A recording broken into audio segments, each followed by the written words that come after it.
Poner el dedo en la llaga es investigar, informar, cuestionar y desafiar sin miedo al poder económico y político.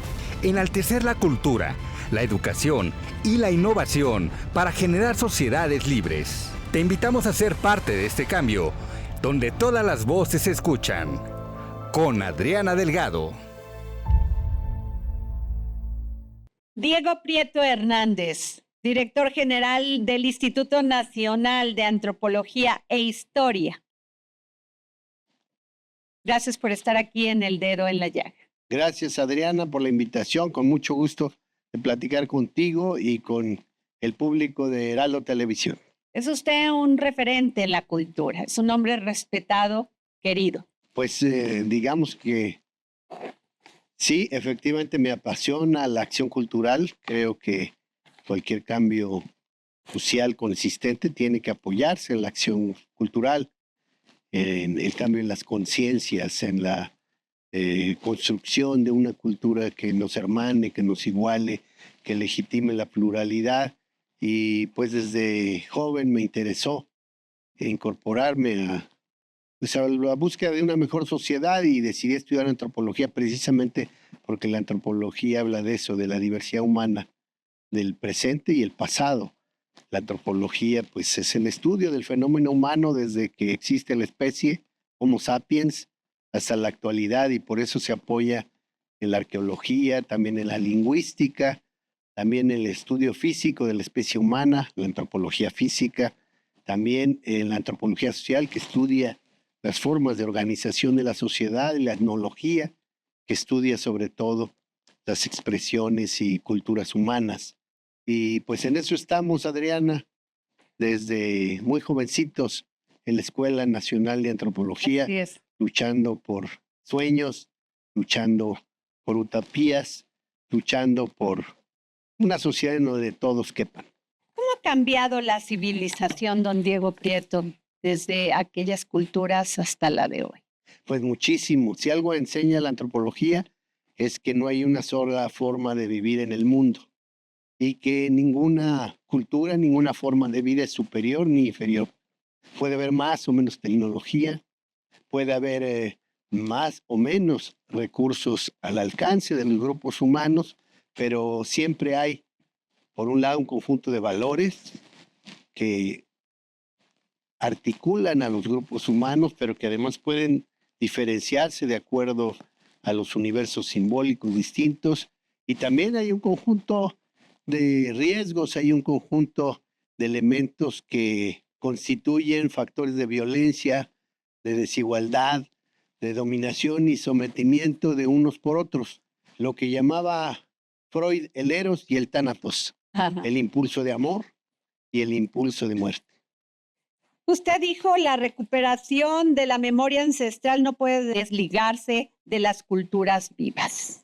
Claro, sí, porque a veces se identifica mucho a Lina con la arqueología, es decir, con las civilizaciones y culturas del pasado, estas que florecieron en ese territorio hace milenios y centurias, pero no podemos desligar esas civilizaciones y esos impulsos culturales con la vida de los pueblos contemporáneos, porque además todavía hay muchas comunidades, muchas culturas, muchos grupos étnicos o etnolingüísticos que siguen remitiéndose a impulsos, a formas de pensar que tienen su origen antes de la llegada de los europeos y que para ellos significan impulsos y valores muy fuertes. Por eso el estudio del pasado no se puede desligar del estudio del presente. Usted habla de valores de estos pueblos originarios prehispánicos. ¿Qué valores se han perdido en el México de hoy? Yo lo que diría, Adriana, es que vivimos una crisis civilizatoria. Efectivamente, si apelamos al cambio climático, a la catástrofe ambiental que nos amenaza, a las continuas guerras, a veces devastadoras, las acciones genocidas de unas naciones queriendo desaparecernos o someter a otras,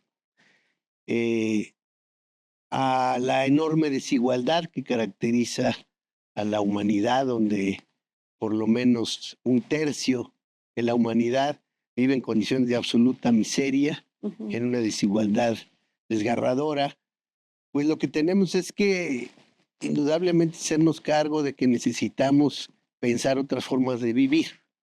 Y yo pienso que en nuestras culturas originarias, los impulsos civilizatorios que nos precedieron pero siguen presentes, hay valores que podemos recuperar, no porque sean superiores o inferiores a estas culturas, simplemente porque son referentes que nos hablan de la posibilidad de vivir de otra manera. ¿Cuáles serían estos? Por ejemplo, la comunalidad. Este sentido que en muchos pueblos hay de que primero está el interés colectivo, el interés del pueblo y luego el del individuo. Por ejemplo, el de la reciprocidad. En antropología entendemos este principio de reciprocidad como tú me das, yo recibo y yo te devuelvo. Uno siempre se siente obligado a devolver lo que ha recibido, no solo de sus semejantes, sino de la tierra o de otros seres que habitan la tierra. Entonces hay que devolverle a la tierra. Por eso el ritual funerario en algunas sociedades originarias es un ritual en que se concibe como yo le devuelvo a la tierra lo que me dio. Me dio la comida, ahora le doy de comer a la tierra. Esta reciprocidad es muy importante. Otro valor muy importante es el de la lealtad, ¿no? Yo no puedo traicionar a la comunidad, al pueblo, a mi grupo, a mi familia, ¿no? Por eso surge entre los pueblos indígenas ese término ladino. Ladino es ese sujeto que emerge de la comunidad indígena, pero la traiciona, la abandona, la desconoce, ya no quiere hablar la lengua, ya no quiere regresar al pueblo, ya se siente, por decirlo así, muy fufurufo, ¿no? Otro valor muy importante sería el de honrar la palabra, ¿no? Vivimos en una sociedad en que siempre estamos pensando que nos van a engañar, hay que firmar muchas cosas, hay que hacer el papel y luego se falsifica el papel y el cheque. Entonces en muchos pueblos se valora el honrar la palabra. Yo ya te lo dije, lo cumplo. Otro valor es el de la posibilidad de sentir una economía distinta. Nosotros vivimos en una sociedad de mercado en donde prevalece la economía de la acumulación. Yo genero una empresa y la lógica de la empresa es acumular un capital. Claro. Y mientras yo incremento mi capital, pues me siento bien. Y está bien, esa es una lógica. Pero hay otra lógica que luego no entienden los occidentales. Yo junto riqueza, pero mi lógica no es la acumulación, es el prestigio. Y entonces, como tengo cierta riqueza, me hago cargo de la mayordomía, me hago cargo de la fiesta del pueblo, me hago cargo de las obras del pueblo.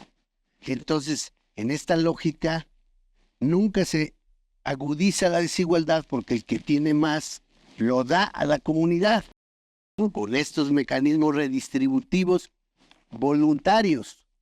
¿Qué es lo que gana el mayordomo? Pues eso, prestigio.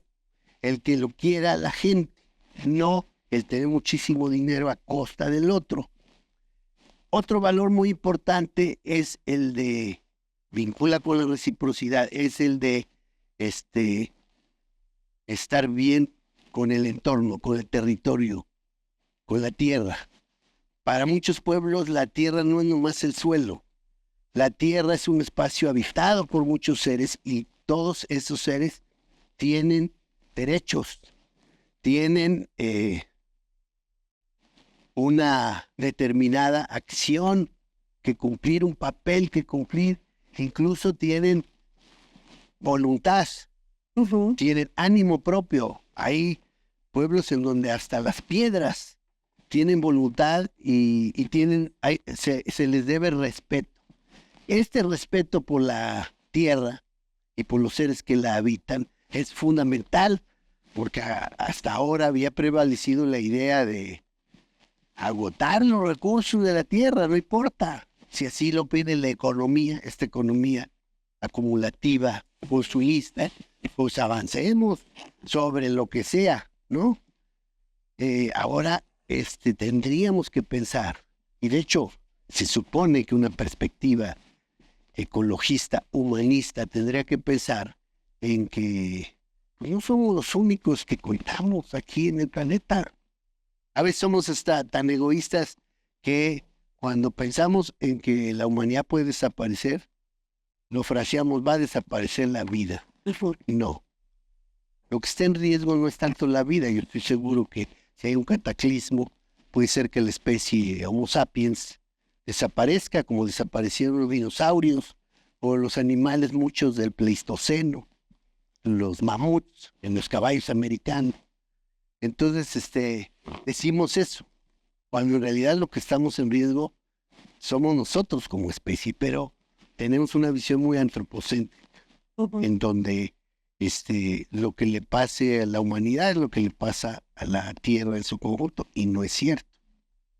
Más bien deberíamos hacernos cargo de cómo le hacemos para que prevalezca la vida en el planeta de una manera que no nos destruyan los desequilibrios ecológicos y que al rato las cucarachas prevalezcan y no nosotros. Precisamente en función de estos valores, ¿no siente que la sociedad mexicana, los mexicanos, mexicanas, hemos sido muy discriminatorios con los pueblos originarios, y cuando se discrimina, pues no se cuida el entorno, no se cuidan todas estas estructuras, todo lo que fueron, lo que son aún ahora y lo que nos representa?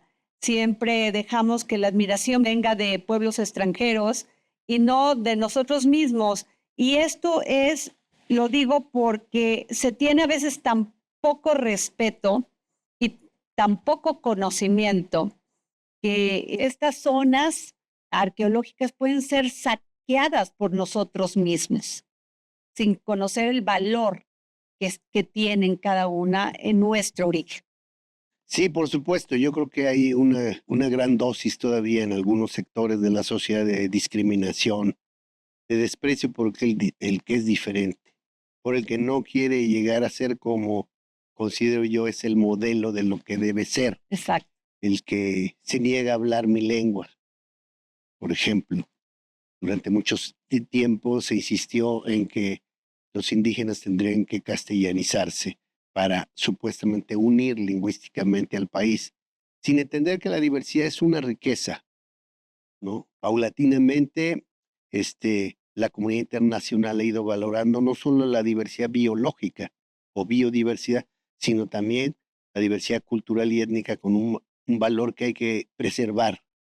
Si se muere una lengua, se muere una manera de construir el mundo. Si se muere una cultura, se empobrece la cultura universal.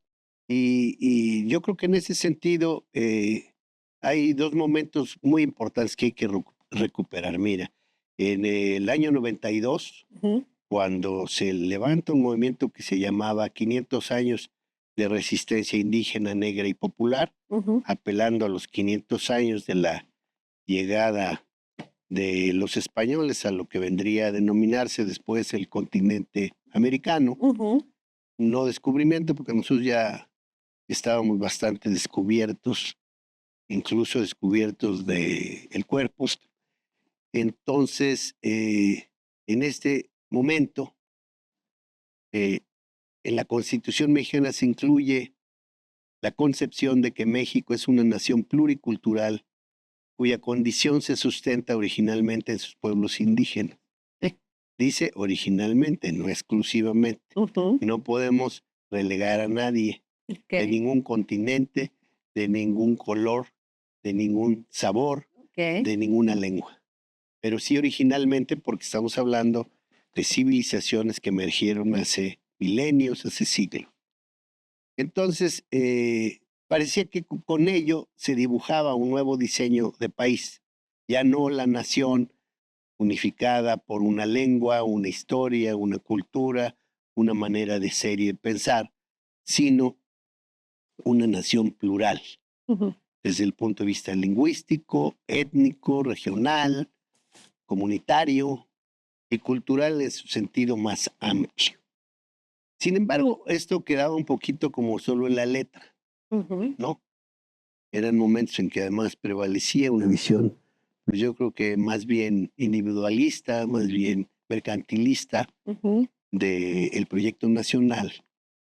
Y 2 años después emerge el levantamiento de los indígenas de Chiapas con el EZLN.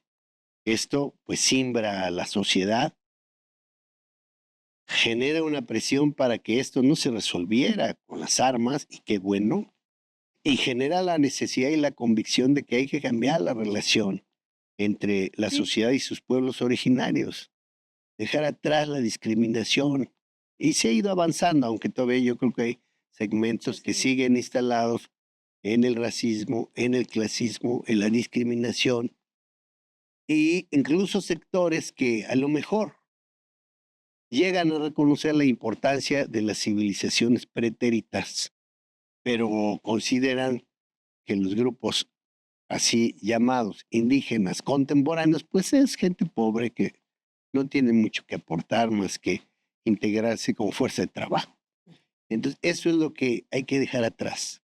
Incluso llegó a acuñarse en el periodo porfiriano una frase muy cruda, cuando el propio don Porfirio estaba recuperando, por ejemplo, Teotihuacán.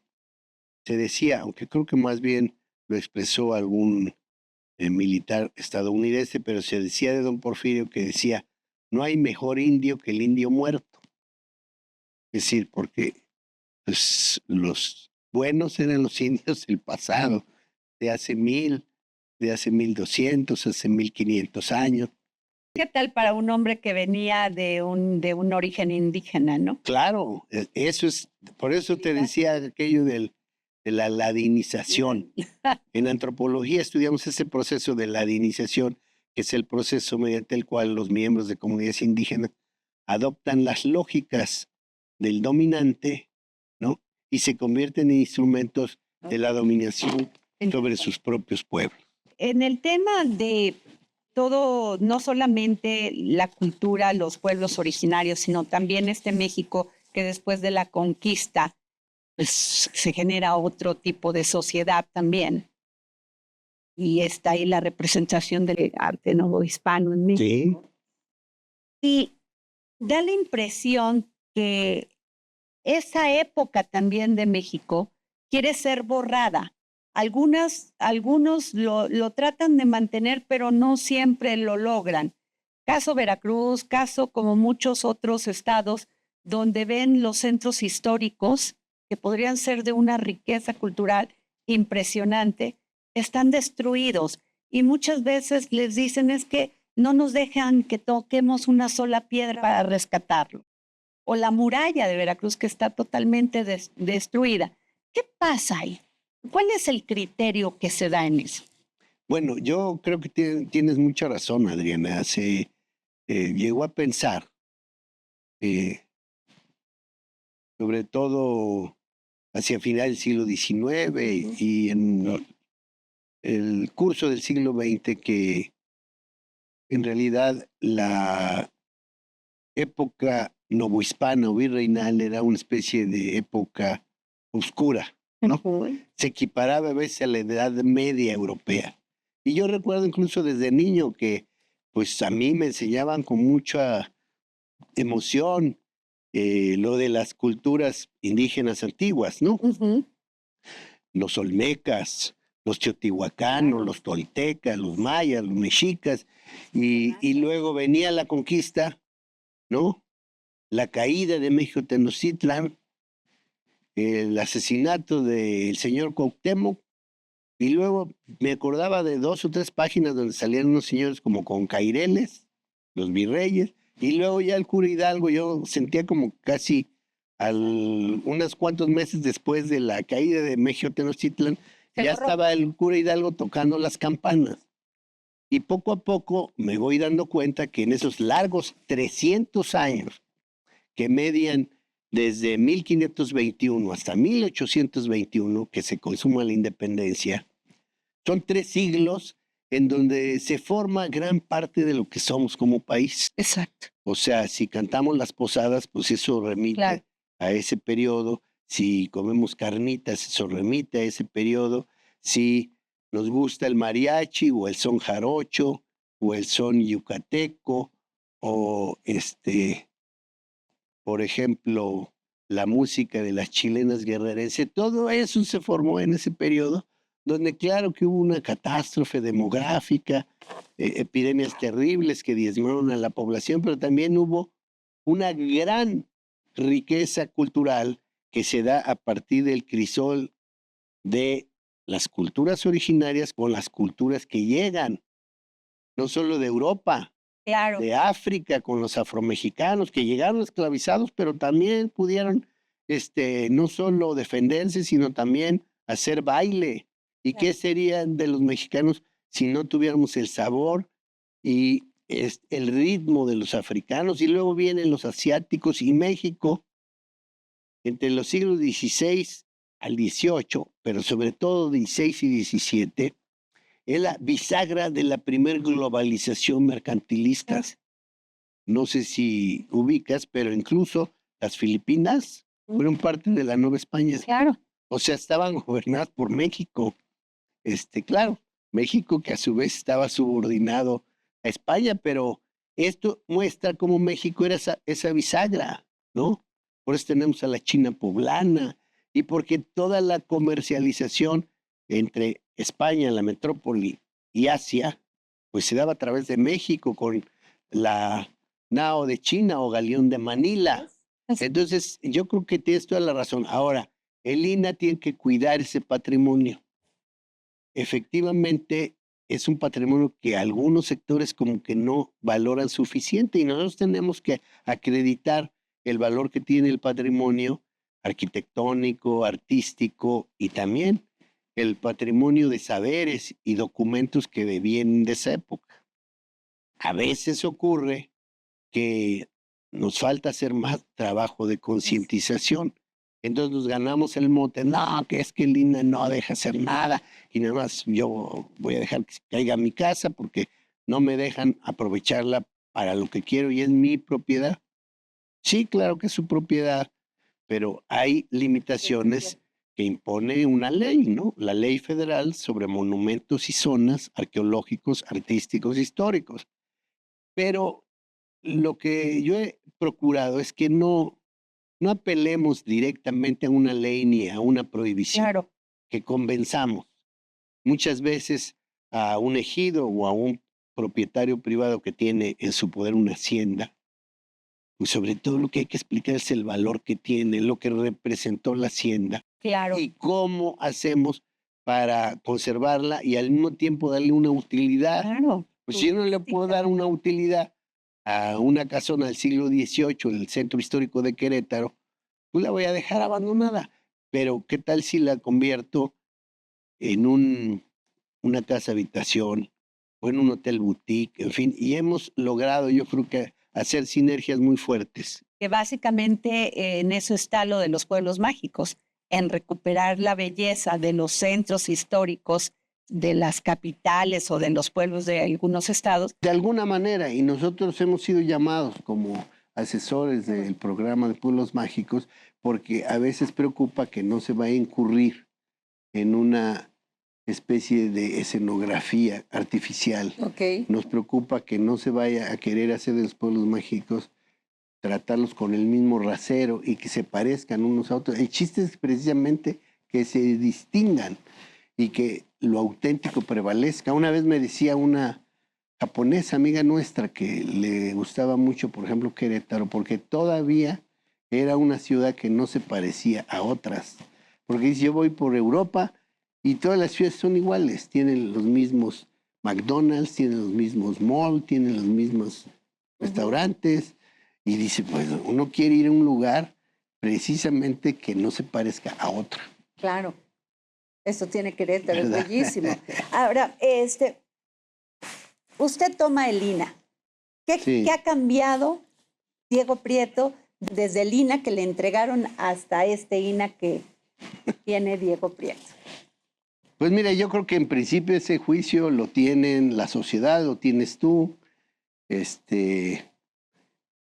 lo tienen los propios compañeros del INAH. Yo no quisiera hacer un juicio para No, pero echarme, ¿qué como decíamos avances? en la Usted ha tenido varios avances prepa muy importantes. pero sí ha habido avances. Por ejemplo, recuperar el códice de San Andrés. Ese, por ejemplo, es Tepilco. una línea que hemos tenido muy fuerte, recuperar bienes patrimoniales de nuestro país. Bellísimo. Fuera o dentro de nuestro país.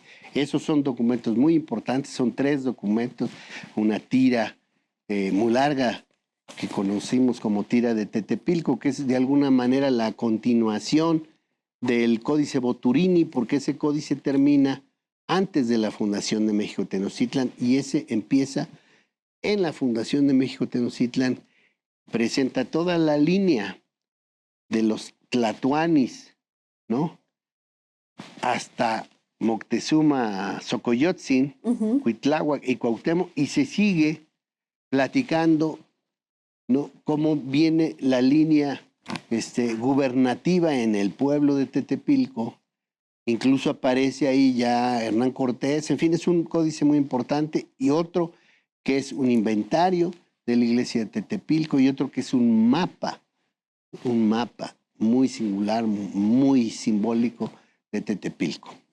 Y además, don Diego Prieto, esto que yo no lo había visto, que es la Gran Guía del Tren Maya. La Gran Guía del Tren Maya. Todo se ha basado en debates, discusiones políticas, si se gastó o no se gastó, si los árboles, no los árboles, y puedo entender esas discusiones. Pero esto es bellísimo. Usted aquí nos explica que en cada estación hay una riqueza cultural de los pueblos originarios, una serie de vestigios arqueológicos que no conocemos y que esta guía nos va a servir mucho. ¿Ya la vio el presidente Andrés Manuel López Obrador? Sí, la vio y le gustó mucho, incluso la presentamos en alguna mañanera. Ajá. En realidad fue un poquito una sorpresa, porque yo, como íbamos avanzando en los trabajos, le dije al equipo, vamos preparando una guía con todo el apoyo de Fonatur y de la empresa que se va a hacer cargo del Tren Maya, con todo el apoyo de los consorcios que nos ayudaron,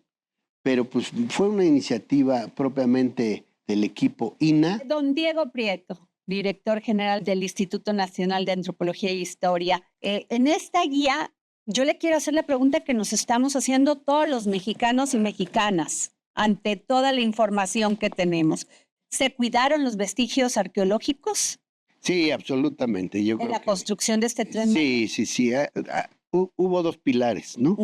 Uno que constituye el salvamento arqueológico, que es un mecanismo, una metodología que el INAH ha venido desarrollando en sus 85 años de vida para que cualquier obra público-privada, cualquier proyecto de inversión, sea particular o sea del gobierno, cualquier desarrollo inmobiliario o cualquier desarrollo industrial esté acompañado de una supervisión y de un trabajo arqueológico para que, lejos de convertirse en motivo para destruir o afectar vestigios, sea la oportunidad de encontrar elementos, materiales, información arqueológica muy valiosa. Entonces, por ejemplo, uno va por el metro Pino Suárez y se encuentra un templo de Hécatl.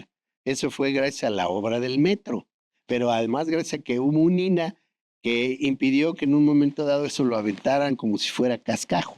En el metro Mixcoac hay toda una exposición sobre hallazgos arqueológicos del metro. Entonces, no es que es la primera vez. El INAH sabe hacer esto.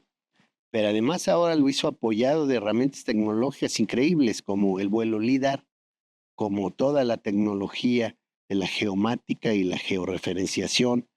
Todos los vestigios que se fueron encontrando tienen georreferenciación, tienen fotografías en todos los planos, de manera que tenemos imágenes en 3D. Tenemos decenas y decenas de terabytes de información. Y el otro pilar fue el programa de mejoramiento de zonas arqueológicas. El presidente nos dijo, si la idea es que la gente que llega a Cancún se interne por todo lo que es la península y la selva hasta Palenque, y más allá, diríamos, pues necesitamos que las zonas estén mejor.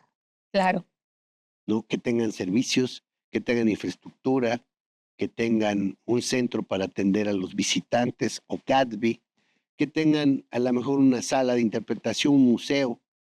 Y entonces surge el programa de mejoramiento de zonas arqueológicas, Promesa. Entonces tenemos salvamento arqueológico y tenemos Promesa.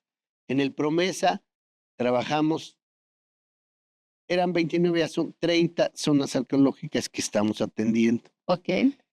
Se han mejorado. Pero en el curso del Promesa surge la idea que yo le planteo al equipo del INA, al equipo Promesa, y ellos a su vez a los consorcios, a los constructores y a la empresa Tren Maya, SADCB. Vamos a hacer una guía para que precisamente la gente sepa, si yo me bajo en una estación, ¿a dónde puedo ir?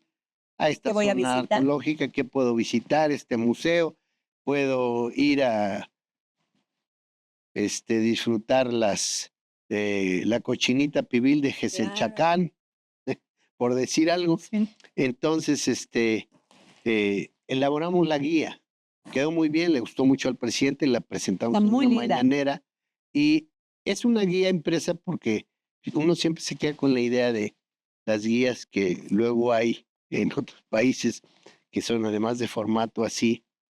¿Y está en audiolibro? Pero está sí, está en digital, lo pueden consultar en la página de Lina, lo pueden consultar en la página correspondiente de la empresa Tren Maya, y también la propia guía, cuando uno llega a ver una estación, no, la información pues es limitada porque un formato impreso no nos permite por muchas letras, pero digitalmente. Pero ahí hay muchos códigos QR. Yo tomo algo y ahí ya me voy a profundizar la información de lo que me interesó. Entonces, yo creo que es un instrumento muy útil, es un formato manejable y bello, y yo estoy seguro que cualquier turista se la va a llevar. Ahora mismo la empresa Tren Maya ya le dimos los originales en inglés, porque va a editar en inglés, y yo espero que lo editen en coreano, en japonés, en ruso, en alemán, en todas las lenguas que se puedan. Don Diego, ¿cuál es su sueño? ¿Qué zona de pueblos originarios, qué zona le gustaría en este momento al estar al frente del INA, recuperar? Que no se ha recuperado. Que no se ha Pues yo creo que ahorita tenemos una tarea muy fuerte que estamos recuperando y que espero que podamos ya abrir a la visita. Es una zona que se llama Ixcabal, que está en Quintana Roo, en el municipio de Bacalar, en tierras del ejido del mismo nombre, Bacalar. Y es una ciudad muy, muy interesante porque tiene un largo periodo de ocupación y porque además presentó dificultades arqueológicas. Tiene una de las estructuras más altas que tenemos, sobre todo en la costa oriental de la península yucateca, pero es curioso porque quienes desocupan en el periodo, me parece que clásico tardío, la ciudad, se llevan las piedras de las fachadas. Esto es una ciudad en que la mayor parte de los edificios solo son apreciables por el núcleo de los edificios, no hay muchas fachadas. Okay. Es una ciudad muy interesante por el sistema hidráulico que tiene una aguada trabajada por los propios mayas antiguos, donde siempre hay agua disponible para, en un momento del riego de las milpas, la aguada de los cocodrilos, se le llama así. Es una ciudad muy interesante porque emerge en el preclásico y prolonga, aunque hay una crisis en el clásico tardío, y todavía prolonga ya una estancia menor hacia el posclásico. Entonces atraviesa toda esta parte. Yo creo que es, a mi juicio, una tarea muy, muy interesante, pero hay más lugares que habrá que trabajar. Por supuesto, ¿qué más quisiera uno que trabajar todas las zonas arqueológicas? Pero pues ahora sí que necesitamos administrar correctamente el recurso humano, sobre todo porque no hay tantos arqueólogos y también, obviamente, el recurso económico. Pero yo creo que hemos logrado muchas cosas, que el instituto está, yo digo, en un gran momento. Ajá. Del instituto se habla prácticamente todos los días, a veces para bien, a veces solamente informando, Claro. y a veces también estamos en la polémica en el INAH, siempre estamos y estaremos en la polémica, Ok. y además los principales actores de esa polémica somos los mismos del INAH, ¿no? En el INAH, pues toda opinión, todo argumento Bienvenido. es bienvenido. Claro, en un momento hay que tomar decisiones y jalar parejo, pero a nadie se le coarta su libertad de expresión, de participación. Incluso gracias a que fue un hecho histórico, se logró que la ley orgánica del INAH, después de 82 años que no había contado con un reglamento, tuviera ya su reglamento. En el mayo de 2021 se publica con la firma del presidente el reglamento de la ley orgánica, y ahí somos una institución tan democrática que contamos con consejos de área ya conformados y con un consejo general consultivo en donde el director está obligado a rendir cuentas de lo que está haciendo, a someter a la consideración de este alto cuerpo colegiado, asesor de la dirección general, todo lo que son las grandes políticas de trabajo, y donde hay que rendir cada año un informe, donde hay que presentar el ejercicio presupuestal, no solo como comisión de administración, que cualquier organización lo tiene, Claro. cualquier entidad gubernamental, sino como un consejo de pares que se reúnen para conducir de manera consensuada el futuro del instituto. Pues muchas gracias por esta entrevista, Diego Prieto. Muchas gracias, director del Instituto Nacional de Antropología e Historia. Gracias, Adriana. Seguiremos platicando, y un saludo a todos, todo el público del Dedo en la Llaga, Heraldo Televisión. Muchas gracias, don Diego. Gracias. El próximo jueves, en El Dedo en la Llaga. Me parece que esta reforma al Poder Judicial ha traído algo muy bueno, y es que tenemos la oportunidad de conocer a mujeres como usted, que le han dedicado muchos años a su carrera judicial. Pues sí, ¿Qué puede decir? que dentro de todas estas circunstancias, estos tiempos azarosos, podría calificarlos, donde se ha puesto en la agenda, en la mesa, el tema de la reforma al Poder Judicial, donde estamos siendo vistos en nuestro trabajo, las y los juzgadores. Lo bueno es que hemos tenido que salir a la calle a hablar de lo que hacemos, a que la gente conozca más, porque hay mucha confusión en la sociedad, en este sistema de justicia confunden muchas cosas, pero qué bueno que se ponga un tema en la mesa para buscar mecanismos para que realmente respondan a las exigencias, a los tiempos, a las demandas, legítimas demandas de la sociedad, de las personas, definitivamente.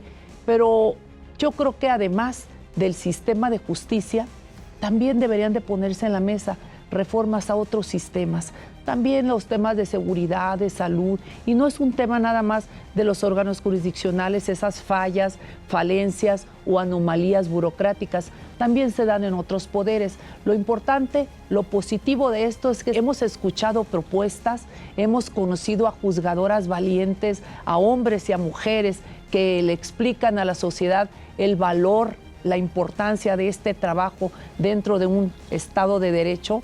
Definitivamente es valioso.